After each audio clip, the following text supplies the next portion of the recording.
All right, hello and welcome to this training. As you can see from the title, what we're going to be covering today is the core of dangerous confidence. And as you can see from the overview, what we're going to be talking about more specifically is first, the nature of confidence, the core framework, state engineering, social mastery, the review, and your action items for the day or the next few days. So without further ado, let's get started and talk about the nature of confidence. So confidence isn't some form of a magic trick or luck or something you're either born with or doomed to live without.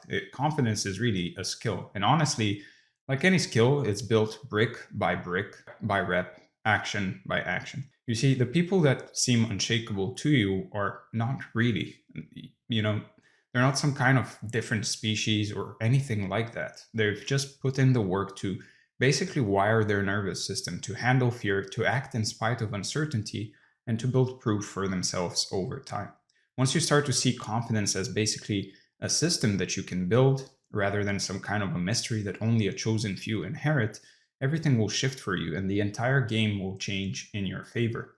Now, a lot of people believe that confidence is a feeling that you wait for before you actually act, and that's completely backwards. Confidence is the result of acting without it, right? Waiting until you feel ready is exactly how months, years, even decades just really slip away. And the person who jumps before they feel certain becomes certain because they jumped. Meanwhile, the ones who wait, they just feel stuck and stay stuck. That's why the people you know and you look up to always seem so far ahead. They moved before they were ready.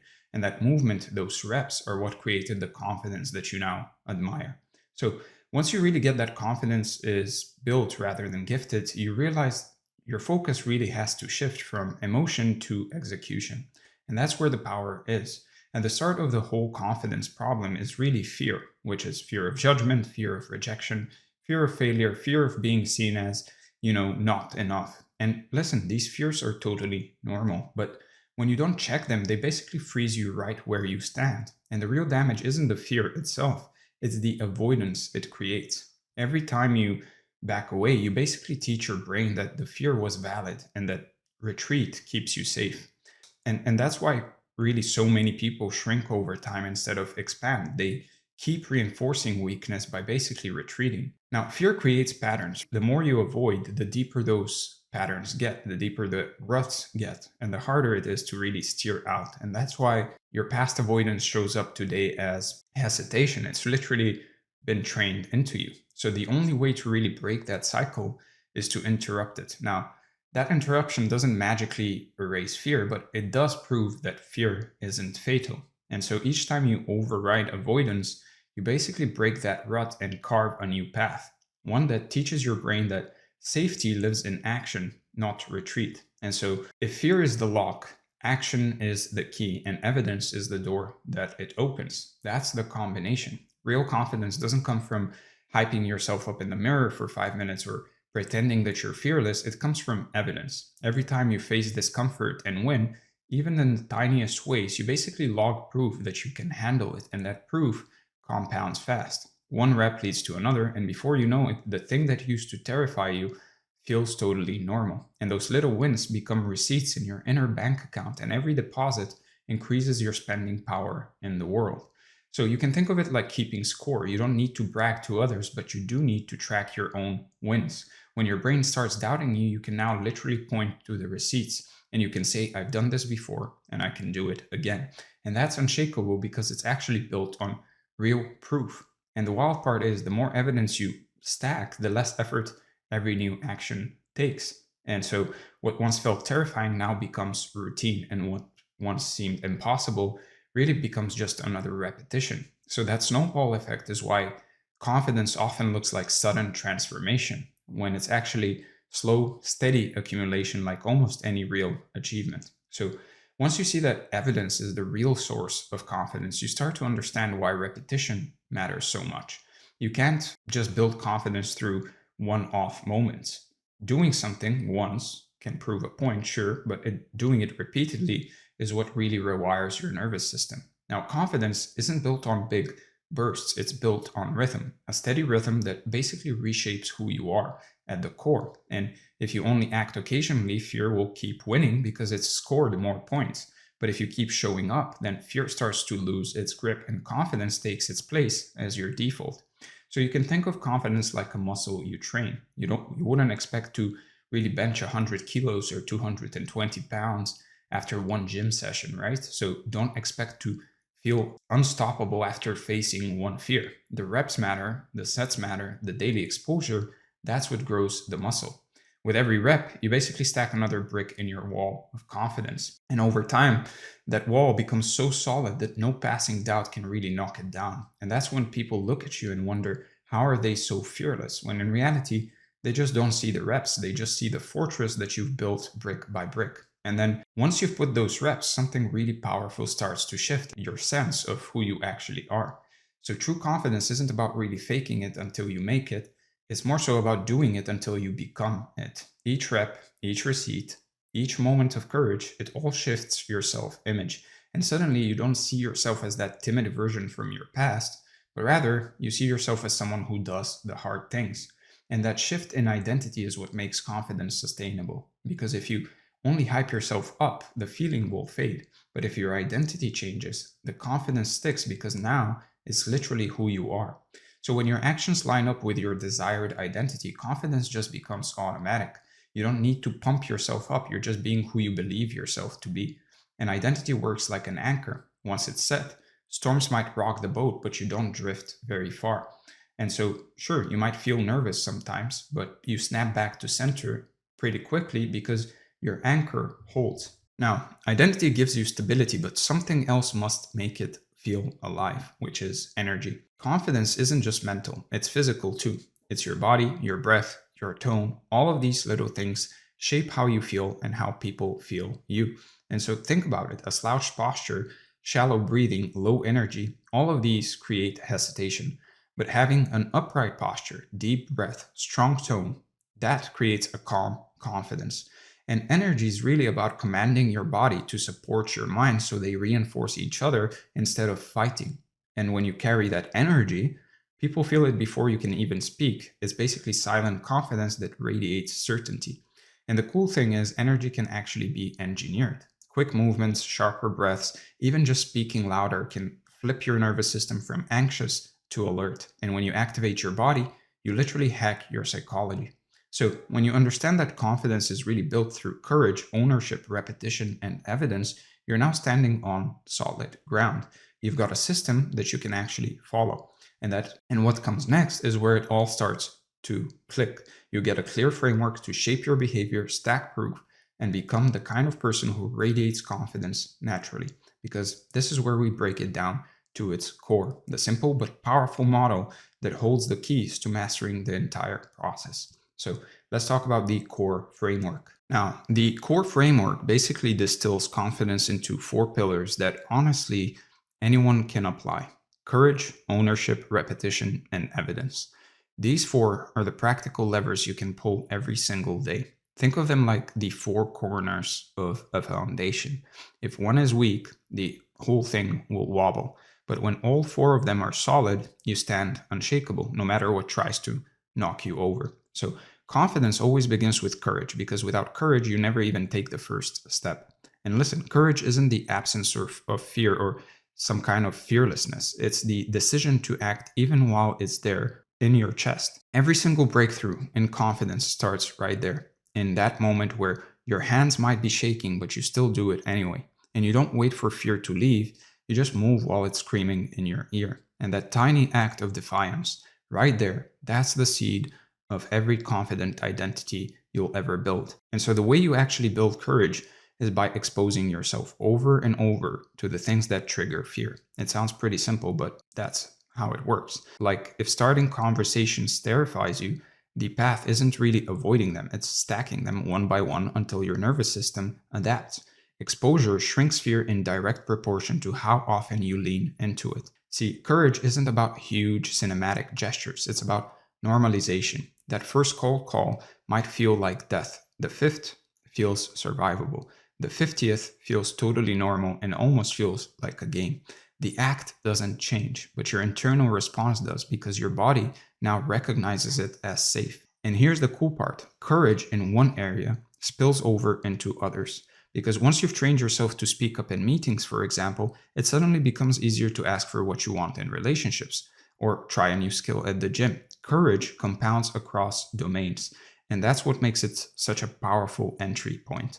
Now, once you've taken that leap of courage, the next question is, what do you actually do with the outcome? That's where ownership comes in. Confidence dies the moment you outsource responsibility. So, ownership is about claiming full responsibility for your choices, your behavior, your results, your growth, everything in general. It's the absolute refusal to play victim or sit around waiting for someone else to validate you. Now, this isn't about blaming yourself for everything, it's about reclaiming control. Because as long as the power sits outside of you, your confidence will always be fragile. So when something goes wrong, ownership means asking, all right, what part of this is mine to control and how do I fix it next time? That one shift alone and that one question stops you from feeling helpless and turns you into a problem solver. Now, ownership also means not waiting for applause. You decide your worth based on your actions, not on the approval of others. And honestly, that independence makes you untouchable because you're no longer chained to someone else's opinion. When you own the outcomes of your actions, you claim power over your own story. Even failure becomes useful then because now it's feedback in your hands instead of a verdict that's passed down by someone else. So courage gets you moving, ownership keeps you grounded, but repetition, that's the one that burns it all into your system. See, confidence isn't built on like one or two isolated wins. Doing something once is nice, but doing it 100 times, that's transformative. Repetition is what turns fear into familiarity. Your nervous system doesn't care about motivational speeches, it only understands patterns. So if you repeat the hard things enough times, the fear signal fades and confidence becomes the new normal. This is what the science calls desensitization. Basically, what scares you today won't scare you after enough repetitions. Your brain literally resets its baseline based on what it sees again and again. Now, repetition also builds momentum. Every time you act, it becomes just a little bit easier to act again until eventually it actually feels weird not to do it. And so that's when action starts fueling confidence and confidence starts fueling more action. It becomes a reinforcing feedback loop. And it's not just about tolerating fear. Repetition builds competence, and competence itself breeds confidence because once you're skilled, the fear of being found out really fades away and you know you can perform and doubt just loses its footing. But here's the thing, repetition on its own isn't really enough. To make it meaningful, you got to track your results and collect the proof. And this is where confidence gets locked in through evidence. Evidence is the receipts you gather that basically prove you actually are who you claim to be. Without evidence, confidence is just talk. But with evidence, it's undeniable. Every win, every rep, every action, it's a deposit in your internal bank account. The more you deposit, the richer your confidence becomes. And so keep a mental or some kind of a physical record of your wins. You can write down the calls you made or the workouts you crushed or the speeches you gave, the fears you faced in general. This log will now become your ammunition when doubt tries to creep back in. And listen, evidence doesn't lie. Numbers don't lie. In this case, your feelings might fluctuate, but the data is solid. If you've done something 20 times before, you can do it the 21st, no matter how you feel that day. And here's the magic part. Evidence gives you conviction. Once you've got the receipts, you really don't need to hype yourself up anymore. You've got the proof, and proof shuts doubt down instantly. So you won't need to look at yourself in the mirror and try to make yourself confident or give yourself some speeches or affirmations. Your affirmations are the receipts that you have, the evidence and the proof that you have of the things you've done. And so with courage, ownership, repetition, and evidence all working together, you've now got a real system. One that basically turns confidence from something you wish for into something you can build. The beauty of core is its simplicity. You don't have to overthink it. You just need to apply those 4 levers every single day. Now, even with a framework this solid, there will still be moments when your body and emotions basically betray you. You'll have the proof, you'll have the reps, the receipts, but right there in the heat of the moment, your energy can drop and hesitation can creep back in. And that's why the next step is really learning how to deliberately engineer your state so you can flip confidence on instantly, no matter what kind of pressure you're under. So let's talk about state engineering. So here's the thing. No matter how much courage, ownership, repetition, and evidence you've built, your state in the moment can totally make or break you. And so confidence isn't just something that lives in your head, it's expressed through your body, your tone, your breathing, and your energy. State engineering is basically the art of deliberately shifting your physiology and psychology so when that moment comes, you perform at your absolute best. Now, without this skill, even if you've got all the proof in the world, you might still stumble because your nervous system can drag you straight back into hesitation. But when you master this, you basically become that person who can literally flip confidence on at will. So let's start with the body because it basically leads the mind way more than most people want to admit. When you slump your shoulders, breathe shallowly, and drop your gaze, your nervous system reads that as submission. And guess what? That instantly bleeds into your confidence. But when you open your chest, stand tall, breathe deep, you're sending biological signals of confidence and safety.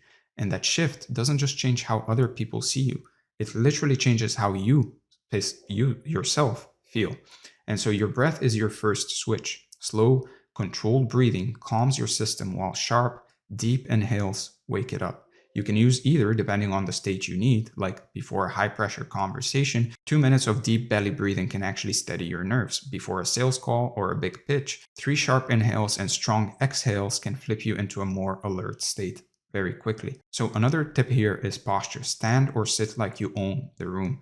Chin level, shoulders back, weight balanced. Those small tweaks send massive signals to your brain that you're safe and in control. If you do it often enough, it becomes second nature. And before long, that posture automatically cues your brain into confidence. Now, movement is the secret hack most people forget. Physical motion unlocks psychological motion.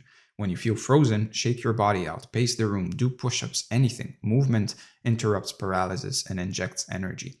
Tony Robbins used to say, and I guess still says, motion creates emotion. And so shaping the body is just the first layer. Your inner dialogue and your focus, that's what decides whether you rise or shrink in the moment. So what you focus on is literally what you feel. If you zero in on all possible rejections, your state will mirror fear. But if you focus on the outcome you actually want or the value you're bringing into the situation, your nervous system fires up with drive instead of hesitation. And the movie playing in your head is what directs the movie of your performance. So ask yourself, what's my target here? Like before you step in, narrowing your attention on what you actually want to create keeps fear from hijacking your focus and keeps you zeroed in on the actual target. And the words you feed yourself matter more than you think. Saying I'm nervous reinforces nerves. Saying I'm ready reinforces readiness. And so both can feel true, but only one actually moves you forward. And the next one is using visualization, picturing yourself succeeding vividly, not as some fantasy, but as rehearsal. The brain can't tell much difference between imagined repetitions and real ones. So visualization actually primes you to perform more fluidly when it counts. Now, when your body and your mind finally sync up, the next level is about locking into a rhythm you can access consistently. So state engineering becomes reliable when you tie it to rituals. Athletes do this all the time. You've probably seen some of them clap their hands, listening to that one song, repeat a mantra right before stepping into the arena. The ritual itself becomes a trigger that flips the nervous system into performance mode. And when you build your own pre-action ritual, your body learns to associate certain actions with confidence. So one of the tips here is to use something physical, an anchor, like tapping your chest, snapping your fingers, or clenching your fist, and pair it with moments when you actually feel powerful. If you do it often enough, that anchor alone can cue your confident state. The next one is music. Create a playlist that dials you straight into the energy you want. Your physiology literally responds to rhythm and tempo, so music becomes one of the fastest ways to shift your state. And then there's language again. Short, charged phrases spoken with intensity. They only work though when you say them with real energy, when you actually believe them. Whispering them half-heartedly doesn't actually cut it. So once your rituals are actually set, you'll find you can shift your state faster and more predictably. But here's the twist. Sometimes it's not about flipping a switch. It's about sustaining that state over long stretches, which means you've got to manage your energy holistically. So confidence isn't just about quick bursts. It's about stamina. fatigue, poor nutrition, lack of recovery, they'll all drag you into low states no matter how mentally tough you feel you are. When your body is drained, your state collapses at the exact moment you need it most. And so that's why managing your energy through sleep, food, and movement is part of building unshakable confidence. So, my first advice to you here is to master your sleep. Honestly, nothing sabotages confidence faster than exhaustion. Even the most trained performer will crack when they're running on fumes. And so rest isn't optional if you want to be in control of your state. The next one is fuel. Food literally alters your state. Heavy processed meals dull you. Clean fuel will sharpen you. Now, the next one is exercise. Training your body doesn't just make you strong, it gives you vitality. A strong, fit body absorbs stress with ease, while a weak one collapses under it. So, when your physiology, psychology, rituals, and energy are all synced, you've got the full toolkit to engineer confidence on demand. That's when confidence stops being something you chase and becomes something you can summon.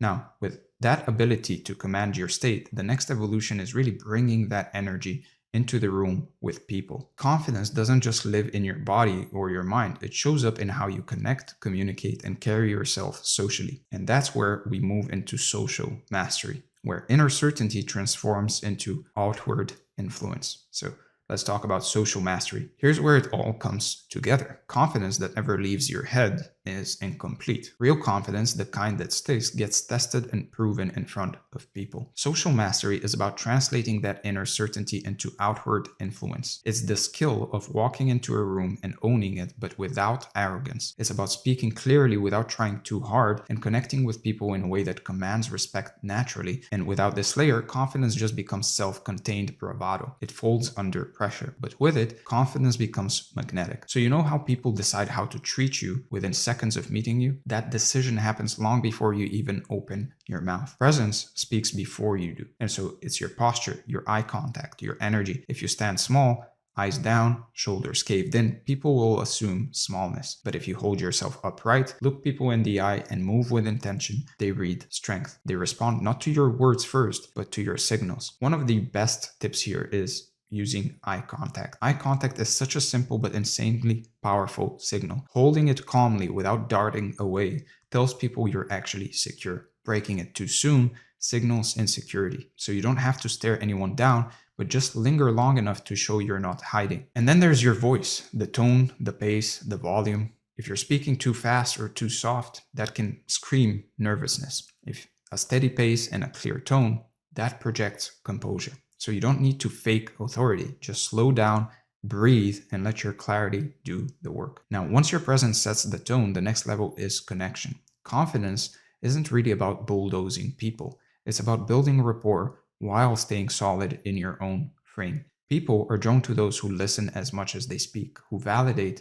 without shrinking, who engage without dominating. So listening is an underrated superpower. When you give someone your full attention, they feel seen, and that builds trust faster than any clever line. Real confidence doesn't fear silence, it uses it. You can acknowledge someone's point without surrendering yours. Saying, "I see what you mean," or "that makes sense," before adding your own perspective shows understanding. Insecure people have to win every sentence. Confident people can absorb and redirect. And don't underestimate stories. Stories bypass resistance. When you share experiences instead of lecturing, people will engage instinctively. They remember you. But let's be honest, not every interaction is smooth. So connection alone isn't enough. You've also got to be able to handle friction. So the way you handle conflict really reveals the depth of your confidence.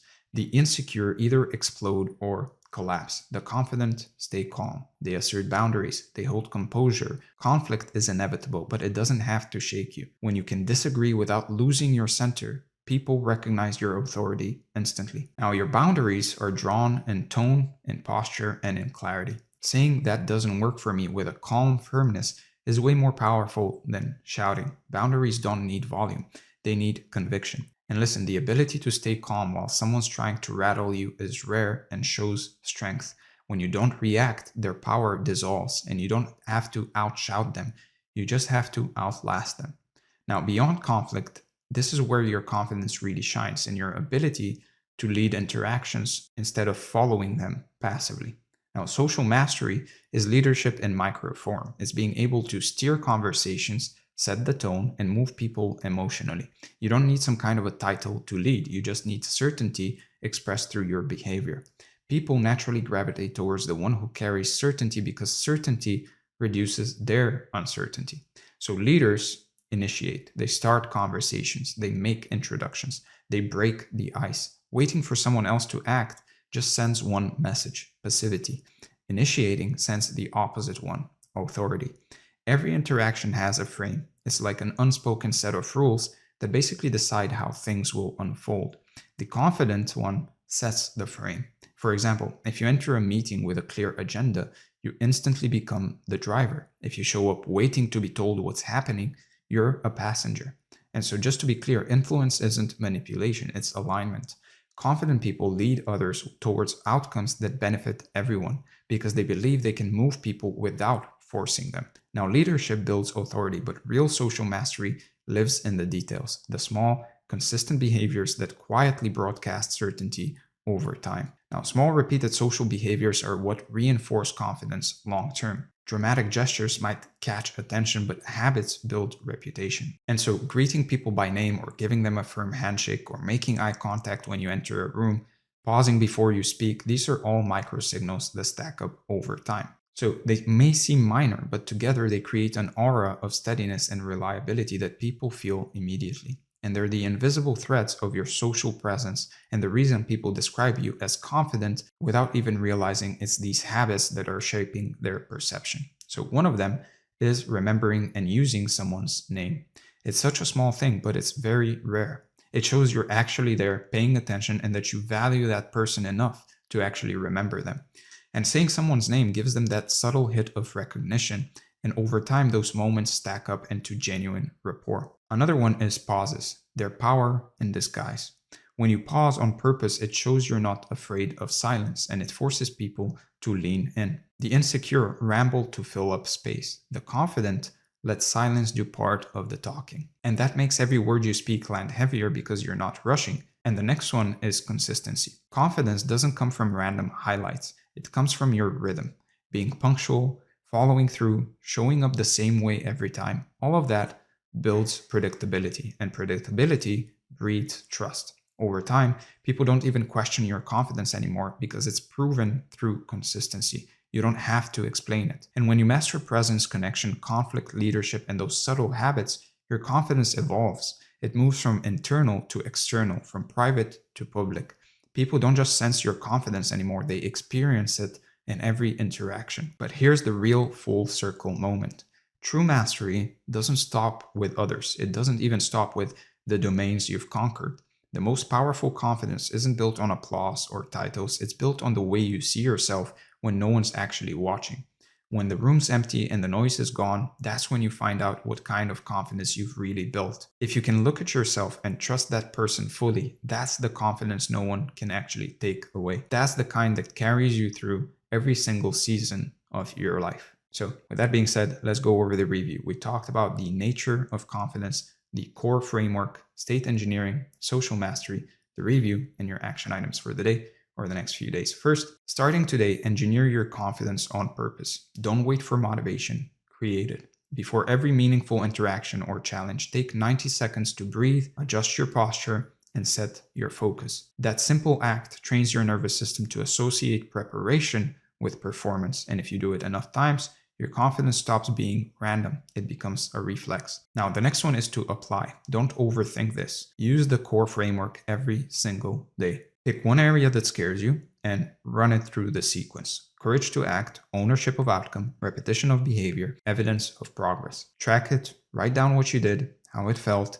and what proof you earned. Watching that list grow builds a feedback loop of certainty that no pep talk can actually replace. And then finally, bring your confidence into the world. Each day, engage with one new person. Greet, compliment, or strike up a brief conversation and notice how your energy shifts. The more you socialize with intention, the faster your confidence will multiply. With that being said, if you enjoyed this video, make sure to give it a like, comment below to let me know what you would like to see next, and subscribe to the channel for more of these trainings. Now, if you want this document along with this training, make sure to join the free community from the first link in the description. And if you're an entrepreneur, a creator, or a professional, and you want to work one-on-one with me, then make sure to book a call from the second link in the description. With that being said, thank you for being here, and I'm going to see you in the next one.